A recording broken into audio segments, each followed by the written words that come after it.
السلام علیکم۔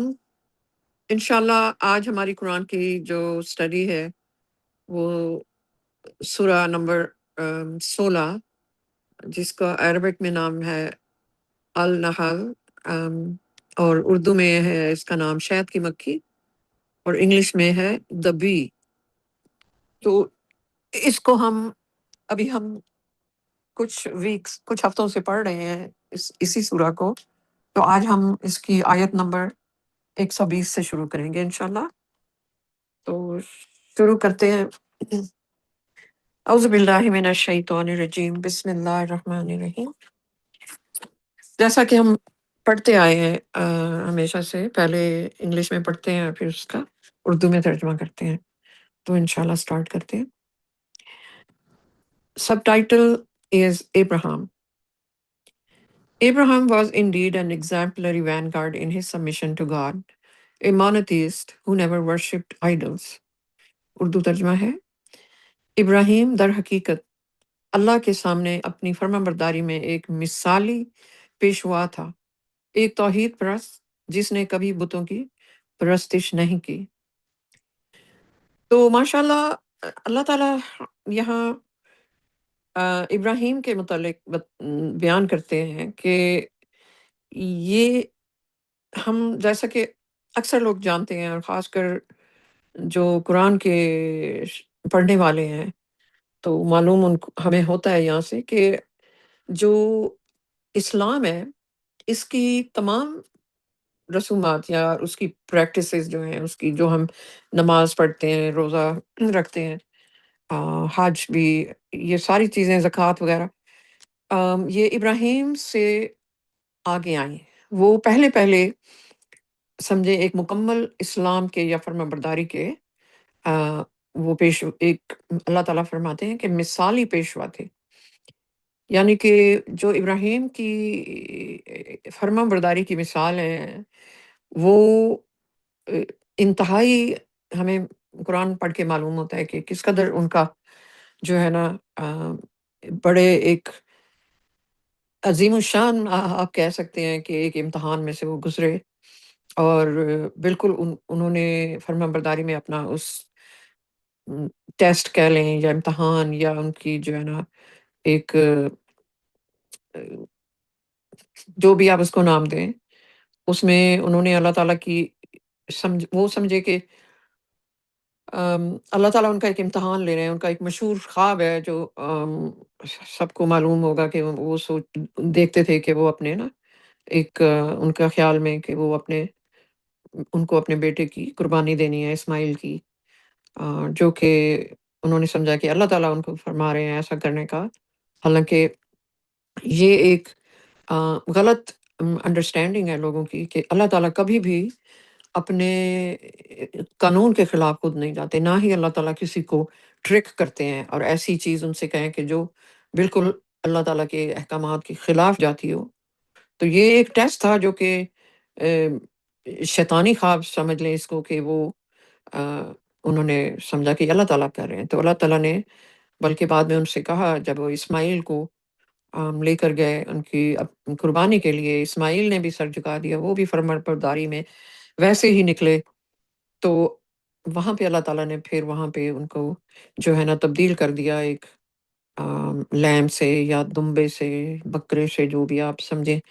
اتنا امپورٹنٹ نہیں ہے وہ بات، مگر امپورٹنٹ بات یہ ہے کہ اللہ تعالیٰ نے اتنی بڑی، آپ دیکھیں نا، اگر ابراہیم سمجھ رہے تھے کہ یہ اللہ تعالیٰ ان سے قربانی مانگ رہے ہیں، تو انہوں نے باپ بیٹا دونوں نے کوئی اس میں چون چرائے نہ کی۔ ایسی فرما برداری انسان سوچ کے بھی جو ہے نا رونگٹے کھڑے ہو جاتے ہیں، کیا ہم ایسی فرما برداری کے قریب بھی جا سکتے ہیں کہ اس طرح کے سمجھیں کہ، لیکن اللہ تعالیٰ نے ابراہیم کو اس کے بعد انہوں نے ان کو بہت ایک سمجھیں کہ انہیں امام بنا دیا آنے والی فرما بردار نسلوں کے لیے، اور ان کی ابراہیم کی نسل میں سے جو ہیں وہ سارے رسول جتنے ہم جانتے ہیں قرآن میں، بہت سارے رسول اور نبی ان کی نسل میں سے آگے آئے۔ تو یہ اللہ تعالیٰ بہت اعلیٰ الفاظ میں یہاں پہ فرما رہے ہیں کہ ایک مثالی پیشوا تھا، کہ وہ وین گارڈ تھے، یعنی کہ علم بردار تھے، جنہوں نے شروع ایک مثال قائم کر دی کہ یوں ہوتی ہے فرما برداری۔ اور وہ جو ہے نا، کبھی بھی کسی قسم کی انہوں نے بت پرستی نہ کی۔ وہ ایک توحید پرست جس نے کبھی بتوں کی پرستش نہیں کی۔ بت خالی، جیسا کہ ہم جانتے ہیں قرآن سے کہ ابراہیم کے ظاہر ہے سارے ان کے آباء و اجداد بتوں کو پوجتے تھے، اور جس پہ بہت چھوٹی عمر میں ابراہیم نے سوال کھڑا کیا کہ یہ بت تو کچھ کر نہیں سکتے، یہ کن کو پوج رہے ہیں۔ تو یہاں سے پتہ چلتا ہے کہ ان کو اللہ تعالیٰ کی جیسے ایک گائیڈنس جو ہے نا، ام، کیونکہ ان کے اندر ایسا جذبہ تھا جو کہ بالکل بت پرست نہیں تھا، تو اللہ تعالیٰ نے پھر ان کو گائیڈ بھی کیا۔ تو یہ ہوتا ہے سارا سسٹم اللہ تعالیٰ کا۔ اگر آپ چنتے ہیں وحدانیت کو، تو اللہ تعالیٰ پھر گائیڈ کرتے ہیں۔ آج کے دور میں جو اسلام ہم دیکھ رہے ہیں، یا اس میں فرما برداری تو ہے نہیں، اس میں فرما برداری اللہ تعالیٰ کی نہیں کر رہے لوگ، قرآن کے احکامات پہ نہیں چل رہے، بلکہ وہ چل رہے ہیں کسی ملا کے، اسکالر کے، سو کال اسکالر کے، اور یا پھر کبھی کسی علماء کے، اس طرح کی حدیث اور سننا۔ تو قرآن کے علاوہ وہ ہر چیز کو مانتے ہیں، لیکن اگر خالی قرآن کا کہا جائے کہ یہ وہ اسلام ہے جو ابراہیم سے آیا اور جو پرافٹ محمد نے بھی فالو کیا، وہ تمام اس قرآن میں ہے، ہر مثال کے ساتھ، تو اس کو لوگ نہیں مانتے، اس کو ریجیکٹ کر دیتے ہیں کہ بغیر حدیث کے تو اور بغیر سننا کے تو اسلام مکمل ہی نہیں ہوتا۔ حالانکہ اسلام کا جو مطلب ہے نا، دا ویری ایسنس آف اسلام، جو ایکچولی لٹرل لفظی ترجمہ اس کا بنتا ہے فرما برداری۔ فرما برداری کس کی؟ اللہ تعالیٰ کی، نہ کہ ہر فرقے کی، ملا کی، کسی پرستش، کسی سینٹ کی، یا کسی نبی کی، یا یو نو بہت ساری چیزیں، قبروں کی، whatever۔ تو اس طرح کی کوئی چیز جو ہے نا ابراہیم میں نہیں تھی، تو اللہ تعالیٰ نے ان کو یہ ایک سمجھے کہ ایک رہنما کا ٹائٹل دیا انہیں۔ آگے چلتے ہیں انشاءاللہ۔ Verse 121. Because he was appreciative of his Lord's blessings, he chose him and guided him in a straight path. I'll also read 122. We granted him happiness in this life, and in the hereafter he will be with the righteous. Urdu ترجمہ ہے 121 اور 122 کا۔ کیونکہ وہ اپنے رب کی نعمتوں کا شکر گزار تھا، اس نے اسے منتخب کیا اور اسے سیدھے راستے کی ہدایت دی۔ ہم نے اسے اس زندگی میں خوشی دی، اور آخرت میں وہ نیک لوگوں کے ساتھ ہوگا۔ تو یہاں اللہ تعالیٰ ایک بہت بڑی خاصیت بتا رہے ہیں، اور اللہ تعالیٰ کو خاصیت اپنے انسانوں میں بہت زیادہ پسند ہے، وہ ہے شکر گزاری۔ جب آپ فرما بردار ہوتے ہیں تو آپ کو شکر گزار ہونے میں کوئی تکلیف نہیں ہونی چاہیے، یا آپ آٹومیٹکلی شکر گزار ہو۔ فرما بردار انسان یا جو مسلم ہے، وہ سبمٹ کرتا ہے اللہ تعالیٰ کے آگے، اور ہر چیز میں، وہ ہر نعمت میں، ہر اچھی چیز میں وہ یہ کنفرم اسے ہوتا ہے کہ یہ اللہ تعالیٰ کی طرف سے آئی ہے، تو وہ خود بخود شکر گزار بھی بن جاتا ہے۔ جب ہم اللہ تعالیٰ کی بہت سی نعمتیں بھی ہمارے پاس ہوں، اور ہم کہیں ہم مسلمان ہیں اور یا فرما بردار ہیں یا ہم سبمٹر ہیں، مگر ہم شکر گزار نہ ہو، ہر وقت ہمارے چہرے پہ اداسی ہو یا غصہ ہو یا ناشکری ہو کہ کیا ہے میری زندگی، یا سو اینڈ سو میرے سے بہتر زندگی گزار ہے، اس کے پاس اتنا پیسہ ہے یا اس کے پاس ایسی اولاد ہے، تو پھر ہم کبھی بھی فرما بردار نہیں بن سکتے اگر ہم ناشکرے رہ جائیں۔ تو ناشکری ایک خطرناک بیماری ہے، اور ایک فرما بردار جو ہے نا، اسے کبھی بھی ناشکرا نہیں ہونا چاہیے۔ اب یہاں پہ اللہ تعالیٰ ایک بہت بڑا، یہ ہمیں اس چھوٹے سے الفاظ میں ہمیں بہت بڑی ایک چیز بتا رہے ہیں، وہ کہ اس کو سنیں دوبارہ سے۔ کیونکہ وہ اپنے رب کی نعمتوں کا شکر گزار تھا، اس نے اسے منتخب کیا اور اسے سیدھے راستے کی ہدایت دی۔ تو وہ اندر سے، ہم دیکھیں، ہر روز انسان جو ہے نا اللہ تعالیٰ کی بے شمار نعمتوں کا سامنا کرتا ہے۔ ہم کھاتے ہیں، پیتے ہیں، ہمیں رزق ملا اس دن کا، ہمیں اچھی نیند آ گئی، ہم ایک گھر میں ہیں، ہم بے گھر نہیں ہیں۔ ہمیں مطلب ہے کہ آپ جتنا بھی گنیں تو پھر بھی کمی ہوئے گی اس میں، کہ ہم کس چیز کا، کس نعمت کا شکر ادا کریں۔ کیونکہ ایسے لوگ ہیں جن کو گھر نصیب نہیں، ایسے لوگ ہیں جن کے ارد گرد بامز گر رہے ہیں، ان کے بچے ان کے سامنے تکلیف کی حالت میں خدا نخواستہ مر جاتے ہیں، اور کھانا نصیب نہیں ہے انہیں، ایک ایک ٹائم کا کھانا نہیں، کئی بھوکے سوکھ جاتے ہیں ان کے بچے۔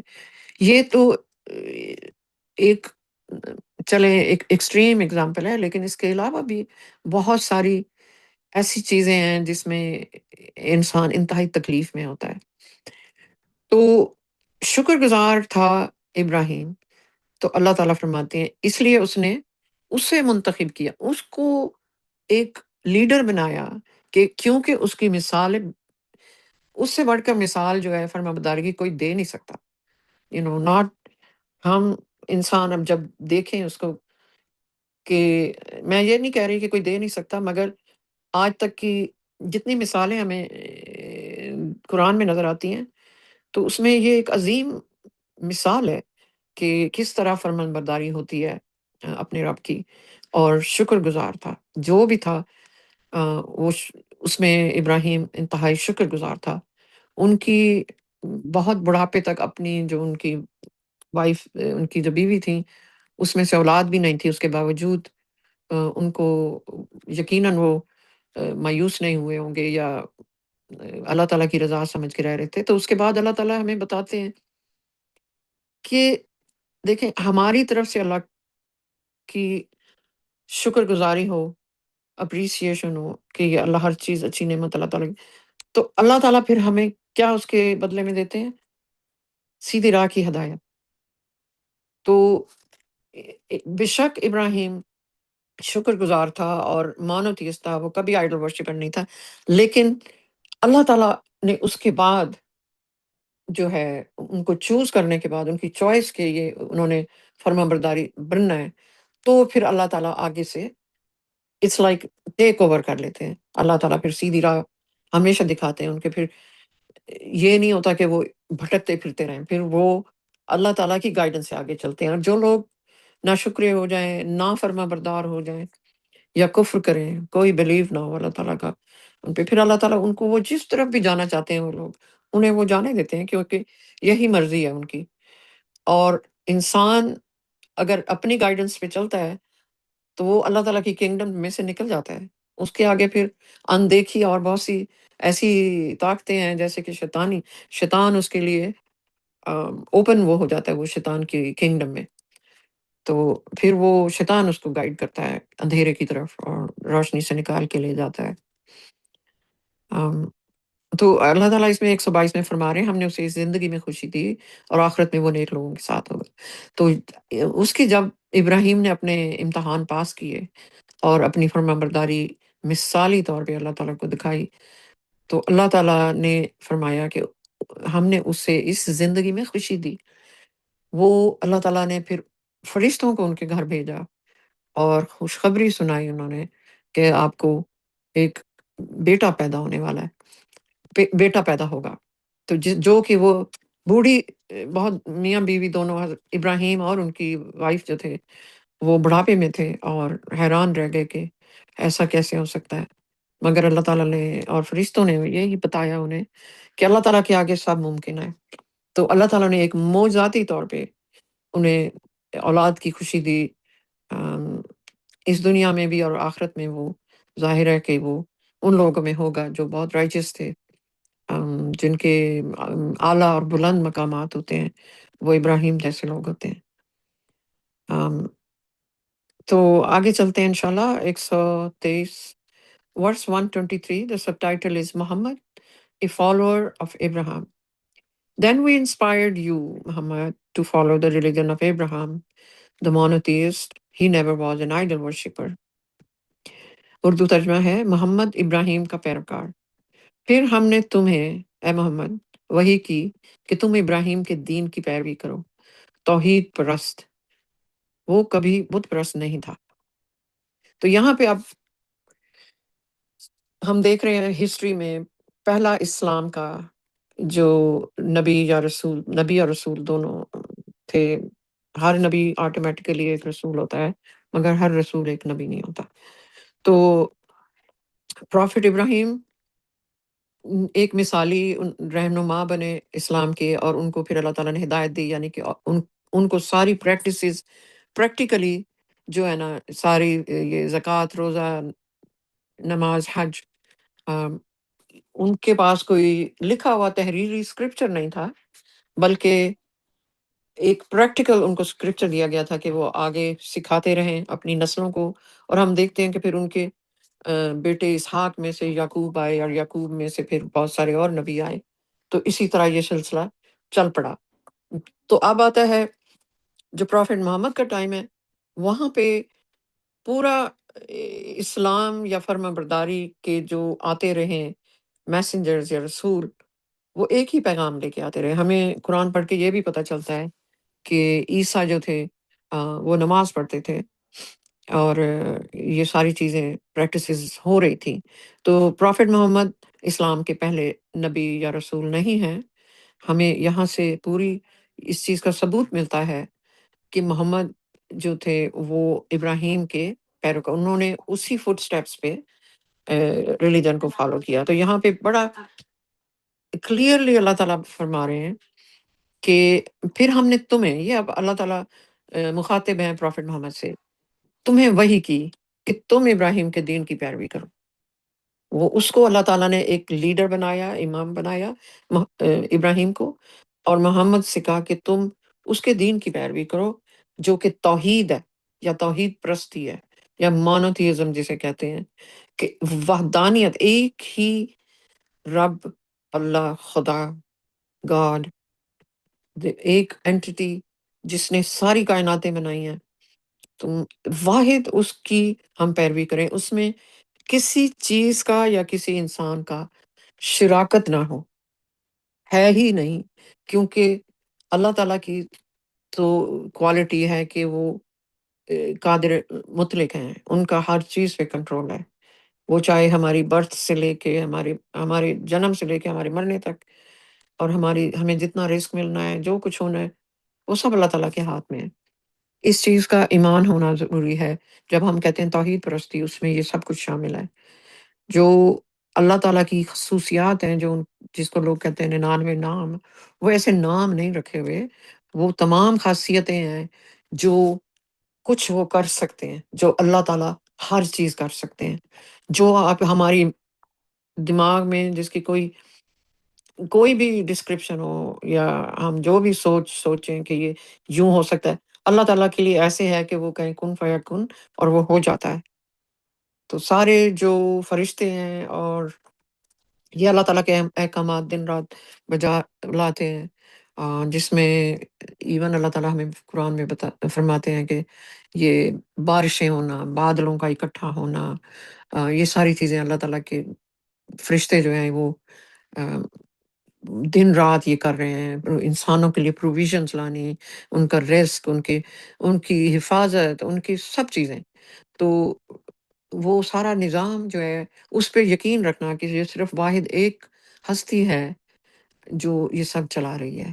اور کسی اور ہستی، انسان ہو یا دولت ہو یا اولاد ہو یا کوئی اور، وہ کچھ نہیں آپ کے ساتھ، کچھ بھی نہیں آپ کو نہ نقصان پہنچا سکتے نہ فائدہ، اگر وہ اللہ تعالیٰ نہ چاہیں.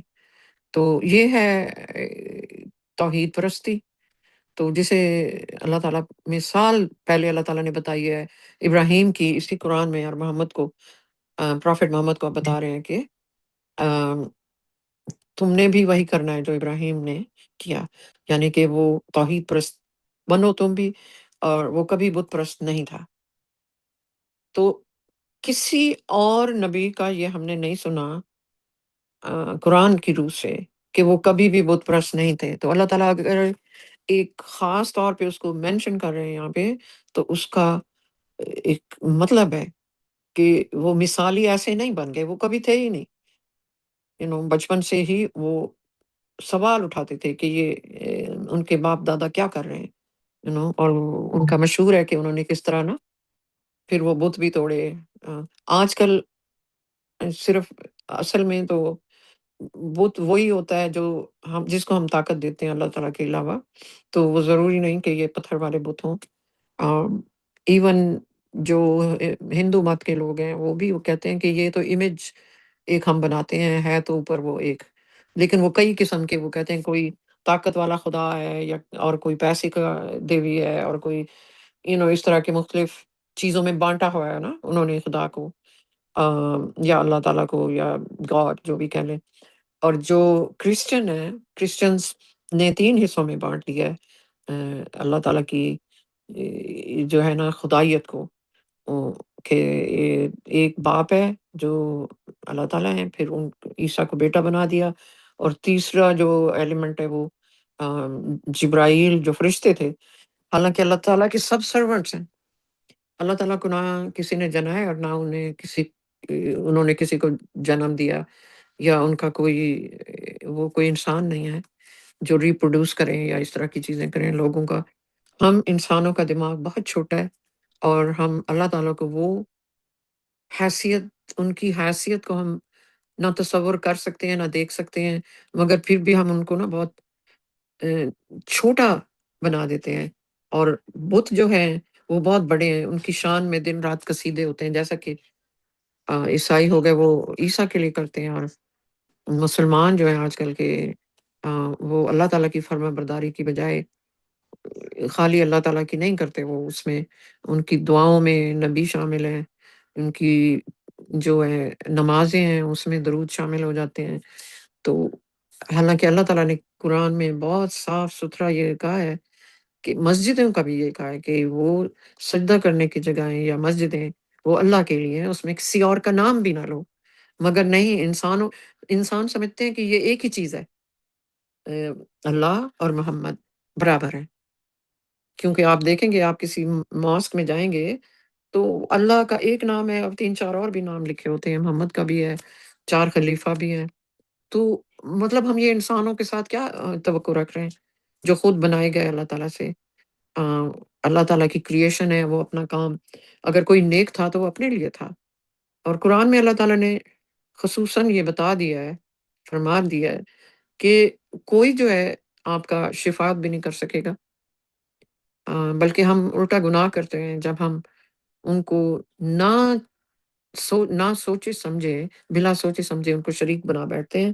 جب ہم ان کا ذکر کرتے ہیں، ہم ان کی نعتیں پڑھتے ہیں، یا جو بھی ان کی شان میں بہت کچھ ایگزیجریشن کر کے حدیث اور سنہ پہ یقین کرتے ہیں اور قرآن پہ نہیں کرتے، تو یہ سارا سسٹم اپ سائڈ ڈاؤن ہو چکا ہے۔ آ، جو بھی آج ریلیجن اسلام کا پریکٹس ہو رہا ہے، اگر آپ قرآن کو ترجمے سے پڑھیں آپ کو سمجھ آ جائے گی کہ یہ کتنا مختلف ہے، جو آج کل مختلف عقیدے بن چکے ہیں اور سارا کچھ نا، کوئی ایک عقیدہ صحیح نہیں اگر وہ قرآن سے نہیں ملتا، اگر وہ ہر صورت میں ہمیں قرآن کو تھامے رکھنا ہے، کوئی اور ذریعہ نہیں ہے صحیح، وہ ہو یا نہ ہو، ہم نے قرآن کو فالو کرنا ہے، لہٰذا ہمیں اپنی زبان میں پڑھنا ضروری ہے قرآن کا۔ ادھر ایک نا فٹ نوٹ بھی ہے، وہ میں پڑھتی ہوں، 123 کا نا۔ This informs us that all religious practices which came to us through Abraham were, were intact at the time of Muhammad. See 2278 and appendix. So اس کا ترجمہ ہے، یہاں سے ہمیں معلوم ہوتا ہے کہ تمام مذہبی طریقے جو ابراہیم کے ذریعے ہم تک پہنچے پروفٹ محمد کے وقت میں برقرار تھے۔ تو ہمیں یہ بھی معلوم ہوتا ہے کہ اس ٹائم لوگ نماز بھی پڑھتے تھے، اور وہ قبلہ بھی بنا ہوا تھا جس میں بت رکھ دیے گئے تھے، یعنی کہ اسلام کی شکل بہت بدل چکی تھی، اور وہ سخت کرپٹ ہو چکا تھا، جیسے کہ آج ہو چکا ہے پھر سے۔ تو وہی کچھ ہے۔ تو پروفٹ محمد اسلام لانے والے نہیں ہیں۔ پروفٹ محمد کا جو سول مشن تھا وہ اللہ تعالیٰ کی ایک مکمل کتاب کو پہنچانا تھا، جو انہیں دن رات وحی کی گئی، گو کہ وہ ایک ہی رات میں وہ نائٹ آف ڈیسٹنی جسے کہتے ہیں، لیلۃ القدر کی رات، لیلۃ القدر کہتے ہیں اسے، قرآن میں پوری ایک سورہ ہے اس کے نام پہ، وہ پروفٹ محمد کو اس رات جو ہے ان کی